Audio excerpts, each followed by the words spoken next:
একাদশ শ্রেণীর প্রিয় ছাত্রছাত্রীরা, প্রথমে তোমাদের আমার ছেলেবেলার কথা একটু তোমাদের শোনাই।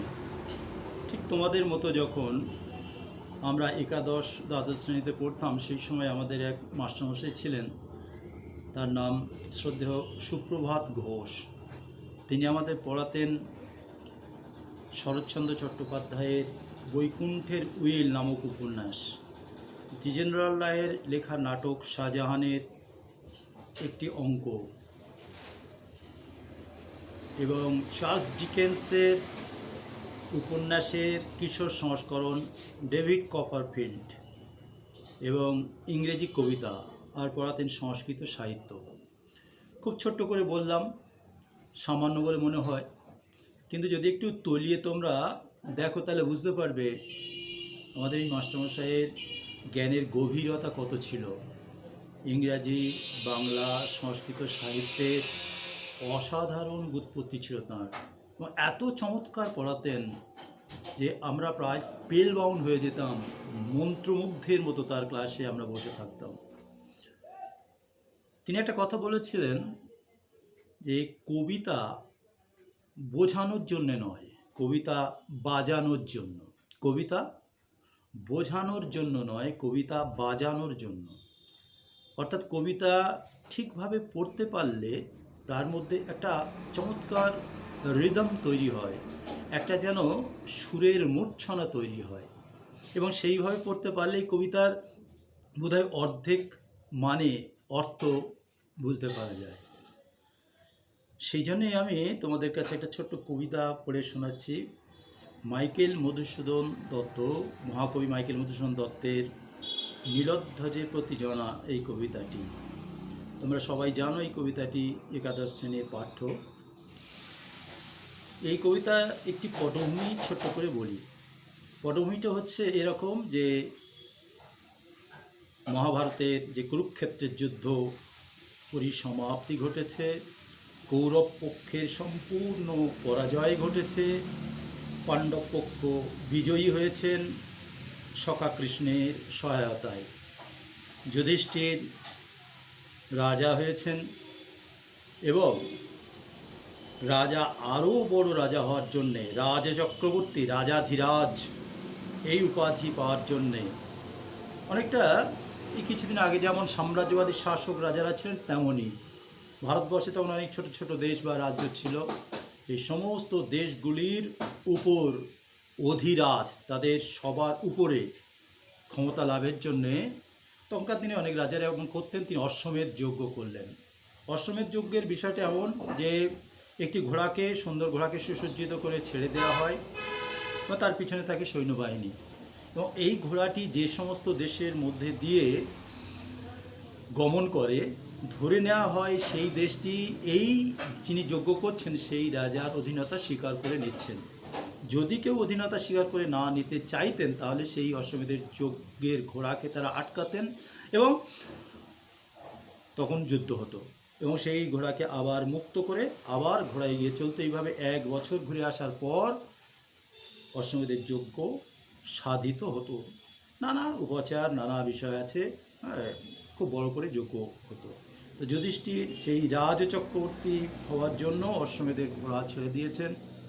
পিছনে পার্থ, অর্জুন এবং আরও সমস্ত বিরাট বাহিনী আছে, এগিয়ে চলেছে একটি ছোট্ট রাজ্য মাহেশ্বরী।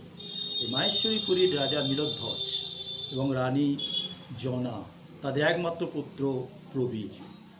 এই প্রবীর, তরুণ প্রবীর, একেবারে কম বয়স, সবেমাত্র তারুণ্যে উপনীত হয়েছে, সে কিন্তু ছিল স্বাধীন চেতা এবং সে এই অশ্বমেধের ঘোড়াকে আটকালো। অর্থাৎ সে যুধিষ্ঠিরের অধীনতা স্বীকার করতে চায়নি, তাই ঘোড়াকে আটকেছিল। অর্জুন তার বিশাল বাহিনী নিয়ে তাকে পরাজিত করে, তাকে হত্যা করে। সোজা কথা বলে এটা ছিল একটি অসম যুদ্ধ। একটি ছোট্ট রাজ্যের রাজপুত্র যুদ্ধ করছে বিশাল বাহিনীর বিরুদ্ধে। অন্তত প্রবীরের মা জনার কাছে তেমনই মনে হয়েছে, তিনি এই যুদ্ধকে সম্পূর্ণ অসম যুদ্ধ বলে মনে করেছেন, আখ্যায়িত করেছেন। এই একমাত্র পুত্র প্রবীরের মৃত্যুতে জনা প্রায় পাগলিনী। তার সমস্ত ক্রোধ ক্ষোভ একেবারে প্রকাশিত হয়েছে আমাদের এই পঠিতব্য, আমরা যে কবিতাটি পড়তে চলেছি সেই কবিতার মধ্যে দিয়ে। কবিতাটির নাম নীলধ্বজের প্রতি জনা, লিখেছেন মাইকেল মধুসূদন দত্ত, মহাকবি মাইকেল মধুসূদন দত্ত। এই নীলধ্বজের প্রতি জনা কবিতা, এই কবিতাটিতে জনার যে ক্ষোভ ক্রোধ এবং মহাভারতের অনেক পশ্চাৎপট কাহিনী প্রায় চমৎকার ভাষাতে বর্ণনা করেছেন কবি মধুসূদন দত্ত। এবং জনা তার প্রিয়তম পুত্রের মৃত্যু সইতে পারেননি, তিনি জাহ্নবীর জলে আত্মাহুতি দিয়েছেন। সেই আত্মাহুতি দেওয়ার ঠিক প্রাক মুহূর্তে তার স্বামী রাজা নীলধ্বজকে যে একটি চিঠির মাধ্যমে তার সমস্ত ব্যথা তিনি জানিয়ে গিয়েছেন, সেইটি আমাদের কবিতার পাঠের বিষয়। শুরু করছি নীলধ্বজের প্রতি জনা, মাইকেল মধুসূদন দত্ত। বাজিছে রাজ তরুণের অনবাদ্য আজি, রেশে অশ্ব গর্জে গজ, উড়িছে আকাশে রাজকেতু, মুহুর মুহু হুঙ্কারিছে মাতির অনবদে রাজ সৈন্য। কিন্তু কোন হেতু সাজি চোখী নররাজ যুঝিতে সদলে, প্রবীর পুত্রের মৃত্যু প্রতিবিধিত শীতে, নিবাইতে শোকাগ্নি ফাল্গুনির লোহে। এই তো সাজে তোমারে ক্ষত্রমণি তুমি, মহাবাহু যাও বেগে গজরাজ যথা, যমদণ্ড সমশূন্য আস্ফালিনাদে, টুটো কিরীটির গর্ব আজি রণস্থলে। খণ্ডমুণ্ড তার আনো শূলদণ্ড শিরে, অন্যায় সমরে মূঢ় নাশিল বালকে, নাশ মহেশ্বাস তারে, ভুলিব এ জ্বালা এ বিষম জ্বালা, দেব ভুলিব সত্তরে।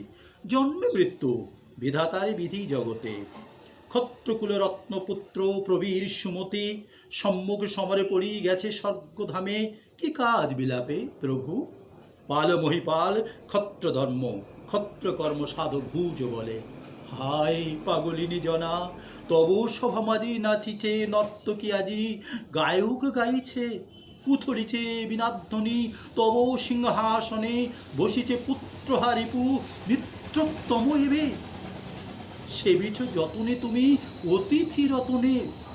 কি লজ্জা দুঃখের কথা হায় কব কারে, হতজ্ঞান আজ কি হে পুত্রের বিহনে, মাহেশ্বরী পরিশ্বর নীলধ্বজ রথী। যে দারুণ বিধি রাজা আধারিলা আজি রাজ্য হরিপুত্র ধনে, হরিলা কি তিনি জ্ঞান তব? তা না হলে কহ মোরে কেন এ পাষণ্ড পাণ্ডুরথী, পার্থ তবপুরে অতিথি। কেমন তুমি হায় মিত্রভাবে পরশেষে কর, যাহা প্রবীরের লোহে লোহিত।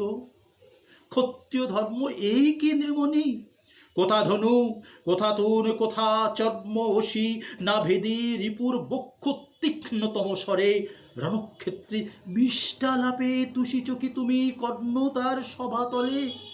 কি কহিবে কহ যবে দেশে দেশান্তরে জনরব লবে এ কাহিনী। কি কহিবে ক্ষত্রপতি যত, নরনারায়ণ জ্ঞানে শুনিনু, বুঝিছ পার্থে রাজা ভক্তিভাবে। এ কি ভ্রান্তি তব, হায় ভোজবালা কুন্তি কে না জানে তারে, শৈরিনী তনয়ে তার জারজ অর্জুনে। কি লজ্জা কি গুণে তুমি পুজো রাজরথী, নরনারায়ণ জ্ঞানে রে দারুণ বিধি।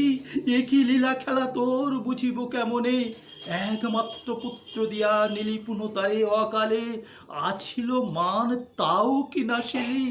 নরনারায়ণ পার্থ কুলোটা যে নারী, বেশ্যা গর্ভে তার কি এ জনবিলাসী ঋষিকেশ। কোন শাস্ত্রে কোন বেদে লেখে কি পুরাণে কাহিনী, দৈপায়ন ঋষি পাণ্ডব কীর্তন গান গায়েন সতত। সত্যবতী সুত ব্যাস বিখ্যাত জগতে, ধীবর জননী পিতা ব্রাহ্মণ, করিলা কাম কেড়ি লয়ে করে ভাতৃবধূত্ব এ ধর্মবতী। কি দেখিয়া বুঝাও দাসীরে, গ্রাহ্য করো তাঁর কথা, কুলাচার্য তিনি কুকুলের। তবে যদি অবতীর্ণ হবে পার্থরূপে পীতাম্বর, কোথা পদ্মালয়া ইন্দিরা, দ্রৌপদী বুঝি আহা মরি কি সতী। শাশুড়ির যজ্ঞবধূ, কৌরব সরসে নলিনী, অলির সখী রবির অধিনী, সমীরণ প্রিয়া, ধিক হাসি আসে মুখে। হেন দুঃখে ভাবি যদি পাঞ্চালীর কথা, লোকমাতা রমা কিয়ে ভ্রষ্টা রমণী। জানি আমি কহে লোকে রথিকুলপতি পার্থ, মিথ্যা কথা। নাথ বিবেচনা করো, সূক্ষ্ম বিবেচক তুমি বিখ্যাত জগতে। ছদ্মবেশে লক্ষ্য রাজে ছলিল দুর্মতি স্বয়ম্বরে, যথাসাধ্য কে জুঝিল কহ ব্রাহ্মণ ভাবিয়া তারে, কোন ক্ষত্ররথী সে সংগ্রামে। রাজদলে তেই সে জিতিল, দহিল খাণ্ডব দুষ্ট কৃষ্ণের সহায়ে। শিখণ্ডীর সহকারে কুরুক্ষেত্র রণে পৌরব গৌরব, ভীষ্ম বৃদ্ধ পিতামহে সংহারিল মহাপাতি। দ্রোণাচার্য গুরু কি কুছলে নরাধম, বধির তাহারে দেখো সরি। বসুন্ধরা গ্রাসিলা সরসে রথ চক্র যাবে, হায় যবে ব্রহ্মসাপে বিকল সমরে, মরি কর্ণ মহাযশা নাসিল বব্বর তারে। কহ মোরে শুনি, মহারথী প্রথা কি এই হে মহারথী। হানায় মাঝারে আনে মৃগেন্দ্র কেশ কৌশলে, বধে ভীরচিত ব্যাধ। সে মৃগেন্দ্র যবে নাশে রিপু আক্রমে, সে নিজ পরাক্রমে। কি না তুমি জানো রাজা, কি কব তোমারে, জানিয়া শুনিয়া তবে কি ছলনে ভুলো আত্মশ্লাঘা মহারথী। হায় রে কি পাপে রাজ শিরোমণি রাজা, নীলধ্বজ আজি নত শির। হে বিধাত পার্থের সমীপে, কোথা বীর দপ্প তপ মানদপ্প কোথা, চণ্ডালের পদধ্বনি ব্রাহ্মণের ভালে।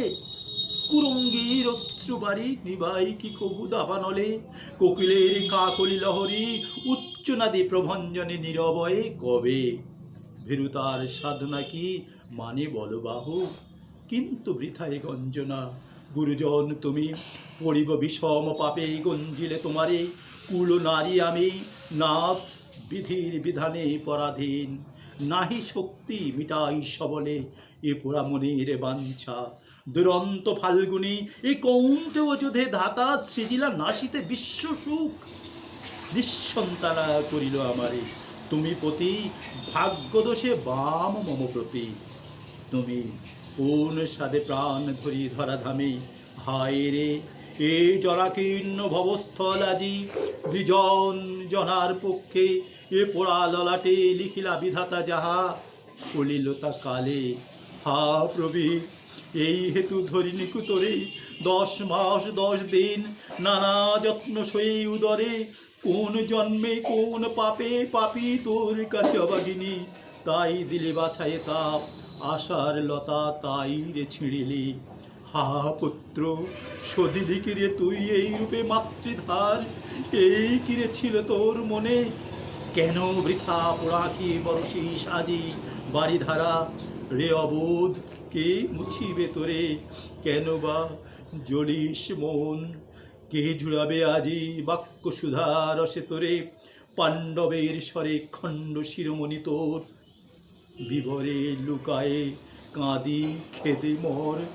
অরে মণিহারা ফণি যাও চলে মহাবল, যাও কুরুপুরে নবমিত্র পার্থসহ, মহাযাত্রা করি চলিল অভাগীচরা পুত্রের উদ্দেশ্যে। ক্ষত্রকুলবালা আমি ক্ষত্রকুলবধূ, কেমনই অপমান সব ধৈর্য ধরি। ছাড়িব এ পোড়া প্রাণ জাহ্নবীর জলে, দেখিব বিস্মৃতি যদি কৃতান্ত নগরে লোভী অন্তে। যাচি চিরবিদায় ও পদে, ফিরি যাবে রাজপুরে প্রবেশিবে আসি। নরেশ্বর কোথা জনা বলি ডাকো যদি, উত্তরিবে প্রতিধ্বনি কোথা জনা বলি। এখানেই কবিতা শেষ হলো। সবাইকে ধন্যবাদ জানিয়ে শেষ করব।